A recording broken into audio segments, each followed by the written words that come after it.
ច្បាស់ដូចថ្ងៃអញ្ចឹងឥឡូវយើងមកឆ្លើយតបជាមួយនឹង comment មួយបងស្រីថាពីសប្តាហ៍មុនតម្លៃ 21500 គឺអត់ធានាក្រុមហ៊ុនថាអញ្ចឹងតែឥឡូវមិនបានជាតម្លៃ 21500 ថាធានារហូតដល់5ឆ្នាំឥឡូវនេះខ្ញុំបានមកចូលរួមសន្និសីទកាសែតអញ្ចឹងហើយខ្ញុំក៏ឆ្លៀតសួរបញ្ហានេះក៏ដូចជាខ្ញុំបានសួរទៅលើថ្នាក់ដឹកនាំ GAC Cambodia គាត់មានប្រសាសន៍ថាតម្លៃ 21500 នេះគឺធានា5ឆ្នាំឬក៏150,000 គីឡូអញ្ចឹងគឺច្បាស់ការហើយបងប្អូនទាំងអស់គ្នាអញ្ចឹងថ្ងៃនេះបងប្អូនរីករាយខ្លាំងមែនទែនដោយសារតែខ្ញុំបានចូលរួមក្នុងកម្មវិធីសន្និសីទសារព័ត៌មានស្ដីពីកម្មវិធីដំណើរកំសាន្ត GAC ដើម្បីសង្គមនិងទេសចរលើកទី4បងប្អូនទាំងអស់គ្នាហើយកម្មវិធីនេះគេធ្វើឡើងនៅGAC Cambodia Showroom តែម្ដងបងប្អូនទាំងអស់គ្នាហើយកម្មវិធីនេះគឺមានអត្ថប្រយោជន៍ខ្លាំងបងប្អូនទាំងអស់គ្នាដោយសារតែកម្មវិធីនេះមិនត្រឹមជាដំណើរកំសាន្តធម្មតាទេប៉ុន្តែជាការបង្ហាញពីទស្សនវិស័យរបស់ GAC ក្នុងការកសាងទំនាក់ទំនងយូរអង្វែងជាមួយនឹងអតិថិជននិងការចូលរួមអភិវឌ្ឍសង្គមអញ្ចឹងកម្មវិធីនេះពិតជាពិសេសខ្លាំងមែនទែនហើយនៅក្នុងដំណើរកំសាន្តគេហ្នឹងគឺគេធ្វើ3ថ្ងៃបងប្អូនទាំងអស់គ្នាគឺទៅខេត្តមណ្ឌលគិ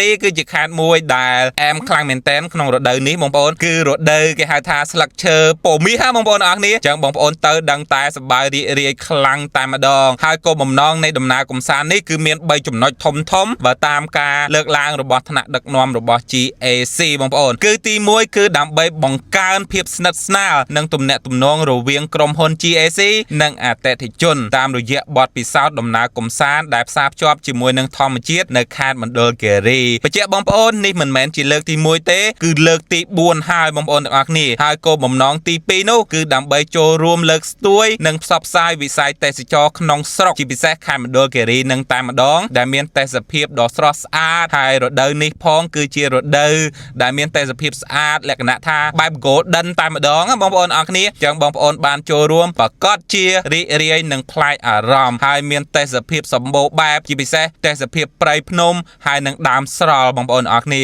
ហើយក៏បំណងទី3វិញគឺដើម្បីចូលរួមជួយសង្គមតាមរយៈការរៀបចំកម្មវិធីចែកសម្ភារៈសិក្សាជូនសិស្សានុសិស្សនៅសាលារៀនដាច់ស្រយាលក្នុងខេត្តមណ្ឌលគិរីនេះតែម្ដងអញ្ចឹងកម្មវិធីនេះគឺពិតជាលយខ្លាំងមែនទែនកម្មវិធី GAC Family Trip លើកទី4នេះមានរយៈពេល3ថ្ងៃឬក៏2យប់បងប្អូនអរគ្នាដោយមានក្បួនរថយន្ត GAC រហូតទៅដល់30គ្រឿងនិងអ្នកចូលរួមប្រមាណជិត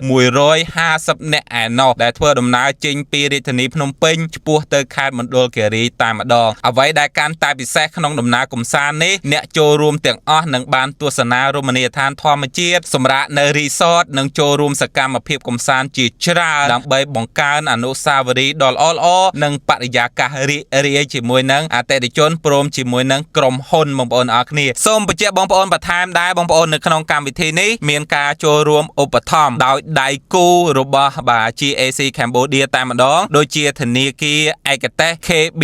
Daihan ក៏ដូចជាសេវាកម្មបង់រំលោះរថយន្ត Forward Leasing ភោជនីយដ្ឋានស៊ុបនិងសាច់អាំង Ichiban ផងដែរហើយនឹងមានដៃគូឧបត្ថម្ភផ្សេងទៀតជាច្រើនដែលបងប្អូនបានឃើញនៅក្នុងផ្ទាំងប៉ាណូខាងក្រោយនេះអញ្ចឹងពិតជាពិសេសខ្លាំងមែនទែនហើយនៅក្នុងកម្មវិធីហ្នឹងខាងតំណាងក្រុមហ៊ុននីមួយៗក៏បានឡើងធ្វើសន្ទរកថាជម្រាបជូនអំពីគោលបំណងក៏ដូចជាគេហៅថាចក្ខុវិស័យរបស់ក្រុមហ៊ុនរៀងៗខ្លួននៅក្នុងកម្មវិធីសន្និសីទសារព័ត៌មាននេះផងដែរអញ្ចឹងសរុបមកបងប្អូន GAC Cambodia គឺអត់ដែលទុកអតិថិជនចោលទេបងប្អូនទោះបីជាអតិថិជនទិញឡានយូរប៉ុណ្ណាឬក៏ទៅទិញថ្មីក៏អត់ទុកចោលដែរគាត់តែងតែអញ្ជើញធ្វើដំណើរកំសាន្តទៅខេត្តនេះខេត្តនោះដើម្បីផ្សារភ្ជាប់ទំនាក់ទំនងនិងគេហៅថារក្សាភាពស្និទ្ធស្នាលរវាងអតិថិជននិងក្រុមហ៊ុនទិញរថយន្តទាំងមានទំនុកចិត្តមានការធានាត្រឹមត្រូវហើយមាន service ក៏ដូចជាកន្លែង maintenance អីត្រឹមត្រូវថែមទាំងមានការយកចិត្តទុកដាក់ពីក្រុមហ៊ុនទៀតអញ្ចឹងខ្ញុំគិតថា GAC គឺពិតជាក្រុមហ៊ុនមួយដែលបងប្អូនអាចជឿទុកចិត្តបានអញ្ចឹងបើសិនបើបងប្អូនអាចថាពេញចិត្តរថយន្តរបស់ GAC អាចអញ្ជើញមកមើលបានដោយសារឥឡូវនេះមានដំណឹងពិសេសដែលខ្ញុំបានផ្សព្វផ្សាយមុននឹងមិញហ្នឹងគឺរថយន្ត GAC GS3 តម្លៃតែ $21,500 ទេប៉ុន្តែធានារហូតទៅដល់5ឆ្នាំបងប្អូនអរគ្នាហើយឡាននេះទំនើបស្អា អាតអញ្ចឹងសម្រាប់វីដេអូចូលរួមសន្និសីទបាទស្ដីអំពីដំណើរកំសាន្តរបស់អតិថិជនគេហៅថា GAC Family Trip លើកទី4នេះមានតែប៉ុណ្្នឹងទេអញ្ចឹងជាចុងក្រោយខ្ញុំបាទកាក់ Channel សូមអរគុណសូមជម្រាបលាបងប្អូនទាំងអស់គ្នា